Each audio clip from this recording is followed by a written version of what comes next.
Wild Flame was confused. She had tracked Snowcrystal's scent to the base of one of the large cliffs, and the trail led to a rocky path to her right, which in turn led to a comb hive.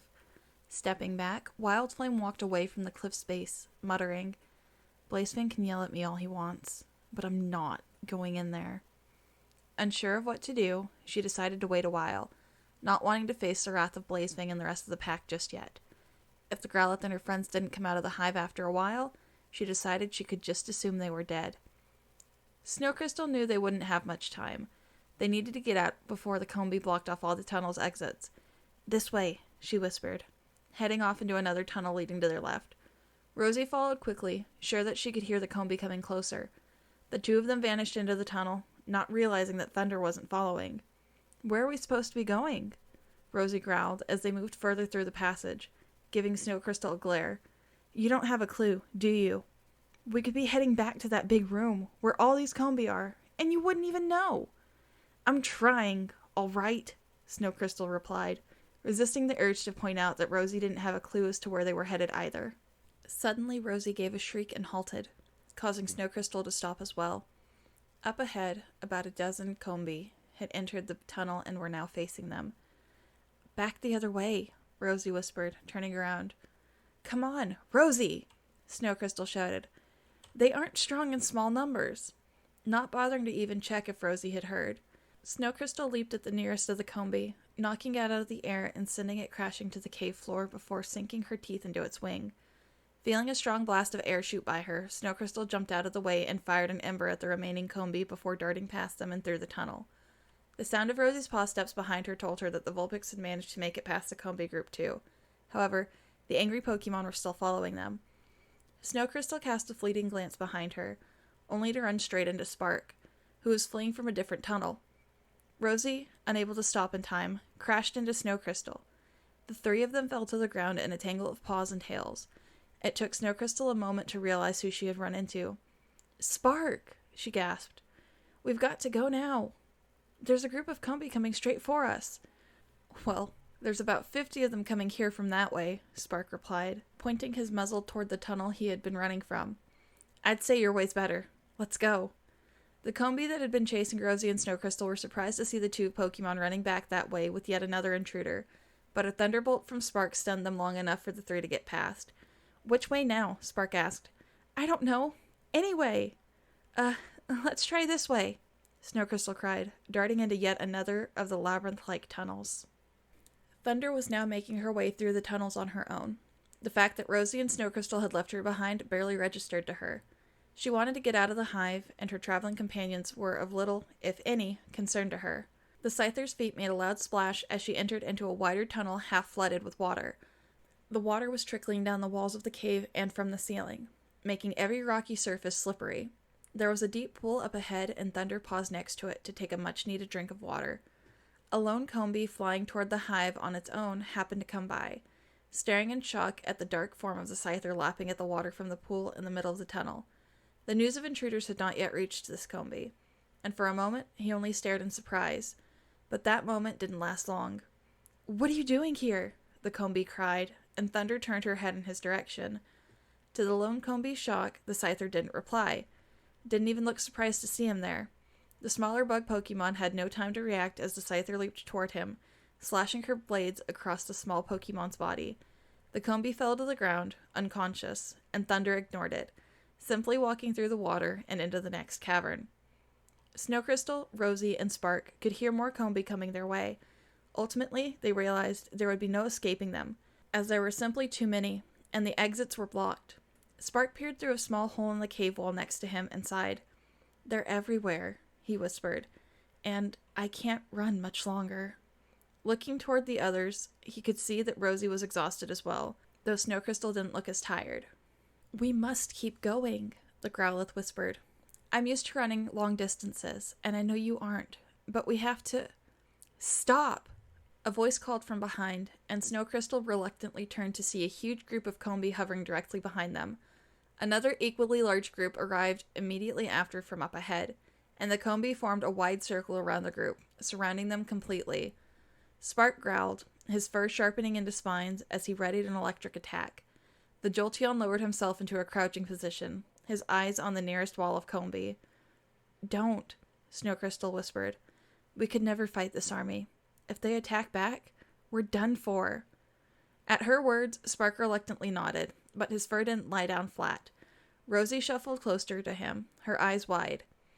The group of Combi knew they had caught most of the intruders at last. One of them, obviously the one in charge of the first large group, glared down at the three travelers and called, "You must come with us. Attack, and you'll regret it." The three friends were soon led by the Combi toward what Snowcrystal was certain was the big cavern, knowing that if they fought back, they could easily end up dead. Stormblade had to admit that this was just about the oddest situation he'd ever been in, and likely one of the most dangerous. The Combi surrounding the Vespiquen looked a lot more angry than the ones he'd seen before. Stormblade stood frozen to the spot as the Vespiquen came closer, the eyes of the Combi around her glowing slightly. He leapt away from the pool of honey, as all at once, the Combi fired some bizarre-looking white beam of light at him. Stormblade landed near the wall of the cavern, unscathed, only to have the Combi surround him again. The attack they'd just used, he supposed, was probably something the Vespiquen had made them do, not an attack they could use normally. Almost as soon as he landed, the Combi fired the attack once again, and he quickly darted out of the way and headed toward the cavern's exit. However, before he'd gotten far, several of the Combi's attacks hit him at once, sending him crashing into the ground. Thunder had found her way blocked by a swarm of the angry Combi. However, rather than running from the Pokemon, she charged straight towards them, instantly taking out quite a few with her dangerous scythes. The Combi, realizing the danger, swerved out of the way to avoid the whirlwind of slashing blades as Thunder darted by. Seconds later, the swarm regrouped and headed toward the Scyther, who leaped back and slashed viciously at any who happened to come too close. The Combi seemed momentarily taken aback by Thunder's ferocity, and they weren't sure what to do. It didn't take them long to decide, and soon Thunder was faced by attacks from all sides. Ignoring the odd beams of light flying toward her from all directions, Thunder focused on causing as much damage as possible to individuals of the swarm. Suddenly, a shout from a nearby cave interrupted the battle. Thunder noted with interest that the shout had come from Stormblade. More out of curiosity than anything, Thunder ran toward the tunnel where the shout had come from, ignoring the confused and angry group of Combi behind her. A moment later, the Scyther had emerged into the Vespiquen's wrecked chamber. One of the Combi looked up from where Stormblade lay and toward Thunder, muttering in a shocked voice, "There's another Scyther?" Thunder stared at the large group of Combi who seemed to have forgotten about Stormblade for a moment. Stormblade, seizing his chance, got up and flew out of the cavern's entrance, glancing back toward Thunder as if to try to tell her to follow. However, Thunder stood completely still, her gaze fully concentrated on the Vespiquen that stood at the other end of the cavern. Without giving any warning, she charged toward the larger bug Pokemon, scythes raised. The Combi didn't matter to her anymore. This was their leader. Stormblade realized all too late that he had accidentally flown into the main cavern. Stopping for a moment, he tried to figure out what path was least likely to get him killed. The Combi working in the hive all looked up, and the moment they spotted another, quite different flying bug Pokemon within their hive, they abandoned their tasks and flew after the Scyther. Stormblade tried to head toward the nearest exit while attempting to dodge multiple attacks, but the Combi far outnumbered him, and several attacks at once finally brought him down. Thunder ignored the Combi swarm as she sprinted toward the Vespiquen at the far end of the chamber, leaping up when she was near enough and preparing to strike. However, just as her scythe was but a few inches from the hive's leader, several attacks from a group of Combi shot toward her simultaneously and struck, knocking her down to land sprawling at the Vespiquen's feet. The Vespiquen then looked down at Thunder, not seeming surprised in the least. The use of attack order had seemed to surprise the Scyther, but she was quickly recovering. Thunder herself was mildly shocked, especially at the way the Vespiquen hadn't even moved when she tried to attack her. Leaping to her feet, Thunder attempted to land another blow, but was yet again blasted back at the last moment by the attack order from the Combi. Thunder hissed as her head collided with the cavern wall. Lashing with her blades, she leaped up with a newfound rage. Then she charged. But this time, the Combi not only fired their attacks at her, but also formed a wall in front of Vespiquen. Thunder was once again hurled against the ground, gazing in fury at the Combi who surrounded their leader. After the Scyther managed to stagger to her feet, the Combi fluttered away from Vespiquen, as if daring Thunder to attack again. She didn't disappoint them. The Combi watched with what was almost amusement, as Thunder tried to attack the nearest of the Combi, but they darted away too quickly for the injured Scyther to attack. However, it was enough to keep them away from Vespiquen long enough for Thunder to aim another strike. Thunder slashed her scythe at Vespiquen, who moved neatly to the side in the last instant. As the blade swung past her, Vespiquen gripped Thunder's chain in her claws, stopping the motion of the blade. Keeping a tight grip on the chain, she swung it in a downward arc, bringing Thunder to the ground. Thunder shook specks of blood from her wounds as she got up and lashed at Vespiquen with both blades, but the leader had already anticipated this and flew swiftly out of the way. Thunder turned and flew after her opponent, attempting to attack yet again. Once again, Vespiquen was too fast, and swerved behind Thunder, this time grabbing her metal collar and hurling her against a nearby stalagmite, her eyes glinting dangerously. Vespiquen launched a power gem attack at the furious Scyther, watching impassively as the attack found its mark, causing Thunder to shriek with rage. The Combi's leader was mildly surprised when Thunder stood up yet again. The Scyther's breathing sounded rough and hoarse, and she was bleeding in the places where she had been wounded by her trainer. But Thunder seemed focused only on winning the fight, however hopeless it was. Raising her sights, she prepared to continue the battle. "Fool," Vespiquen hissed. "You just don't know when to give up." Snowcrystal, Rosie, and Spark sat at the base of a massive stone column, guarded by dozens of Combi. They could only watch helplessly as Stormblade was led to the same place and made to sit at the base of the column. One of the Combi flew up to Snowcrystal, giving her a stern and angry glare. "You have stolen honey from our hive," she began, "and you have destroyed one of our chambers and a supply of honey." Spark and Snowcrystal glanced at each other in confusion, and Stormblade looked away, pretending to be closely studying the stalagmite column he was positioned next to. The Combi continued, "Of course, it will need to be repaired. You will work in the tunnels for us as long as it takes to repair it, and longer still for your thievery. That, or you will be killed. Our leader will make the final decision." Spark gave a small snarl. "They want us to work as slaves?" he whispered angrily to Snowcrystal. "Let's just hope they don't decide to kill us," Snowcrystal whispered back, before a strange noise from a cavern nearby interrupted her thoughts. It sounded almost like a battle. What was that?" she whispered, glancing in the direction of the sound. Vespiquen slashed her claws dangerously close to Thunder's eyes and face, narrowly avoiding the blow from a scythe that could have severed her wing. Thunder gave a cry of fury before slicing her blades at Vespiquen again, pure rage giving her strength despite her injuries. The Combi were still staying out of the fight, though Thunder knew that if the battle happened to go her way, that would quickly change and she would be outnumbered. Dodging another power gem attack, Thunder tried to land a hit on her enemy with wing attack, and this time, Vespiquen couldn't dodge fast enough. Thunder struck her across the face, pushing the other bug Pokemon toward the tunnel that opened up to the main chamber. Thunder leaped toward Vespiquen for another wing attack, but her momentum caused both combatants to stumble out of Vespiquen's chamber and onto a rock ledge in the large room. Thunder managed to make several deep gashes in the Vespiquen's side and back before she was knocked backward toward the cliff of the ledge by another powerful gym attack. Leaping up as if nothing had happened, Thunder sprinted toward the wounded Vespiquen again, before the Combi had a chance to come to their leader's aid. Unintentionally, Thunder had created a distraction. Sensing that their leader was in danger, the Combi guarding Snowcrystal, Stormblade, Rosie, and Spark flew off, their captives momentarily forgotten. "Let's get out of here," Rosie cried, running toward a nearby tunnel. "No!" cried Stormblade. "We have to help Thunder. Those Combi could kill her if we don't do something." Snowcrystal glanced at the massive swarms of Combi flying towards the ledge where Thunder and the Vespiquen had appeared. She knew in an instant that Stormblade was right. With those numbers, they could likely bring Thunder down and kill her, and there didn't seem to be anything they could do. Snowcrystal watched the Combi with wide eyes. The largest group was almost to the ledge. Then suddenly, all activity stopped. The Combi had halted and were now simply hovering in midair, wondering what was going on. Snowcrystal crept forward for a closer look. The Combi didn't even seem to notice her. She walked across a rock ledge near where the swarm was clustered and glanced up at the ledge by Vespiquen's chamber, expecting to see Thunder already killed in the battle. Instead, she saw something quite different. The Combi's leader was lying helplessly on the stone floor, and as Snowcrystal edged closer along her rock ledge, she could see that Thunder had her blade pressed against the Vespiquen's throat. The hive's ruler kept completely still, knowing that if either she or the Combi tried to attack, the Scyther would kill her. "Thunder," Snowcrystal whispered as quietly as she could, And though several Combi turned to look at her, none of them moved. "Tell them to let us go free." Thunder didn't reply and simply turned to the defeated Vespiquen.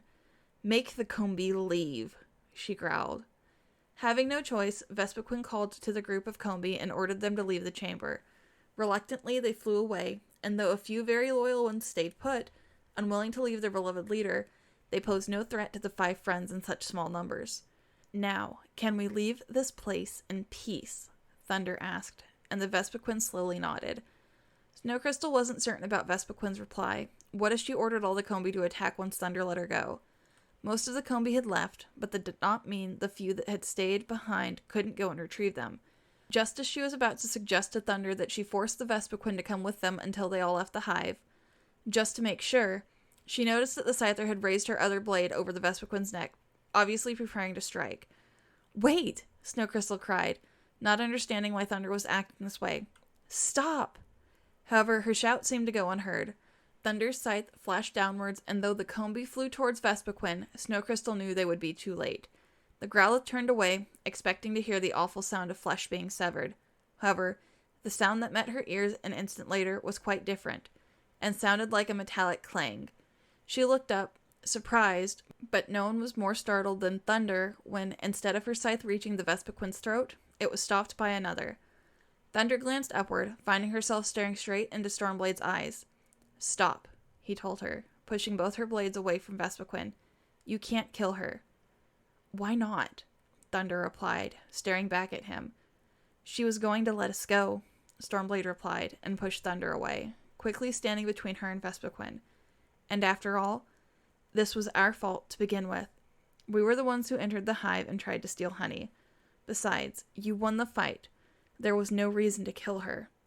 Thunder glanced back at Vespiquen, who was now flying upright, but making no move to attack. "We can leave now," Stormblade continued. "There's no need for any more fighting."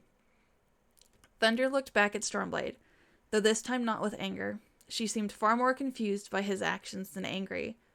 Stormblade gently pushed Thunder toward the others, careful not to injure her further with his blades, whispering, "Go. Vespiquen will let us leave safely." Thunder did not reply, nor did she try to argue or resist as the 5 travelers swiftly exited the cavern through a large tunnel. Once their leader was surely out of danger, the remaining Combi quickly flew to aid Vespiquen, no longer paying any attention to the travelers. Now that she wasn't being chased by Combi, Snowcrystal took a bit more time to find the right tunnel by scent, and followed her own scent back through the caves.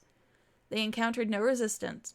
However, Snowcrystal knew that the brief peace was only shock, and the Combi would soon be over that. And then the bug Pokemon swarm could very well just decide on getting revenge after all. Upon reaching the cave entrance, the group quickly made their way down the rocky slope and into the fresh air. Once on safe ground, they raced away from the cliffs, stopping only when they were sure they weren't close enough to be seen directly from the cave. They were unsure whether or not the Combi would still want their payment for the stolen honey and the wrecked chamber. After a brief rest, they carried on, knowing they should be moving as far away as possible, just to be safe.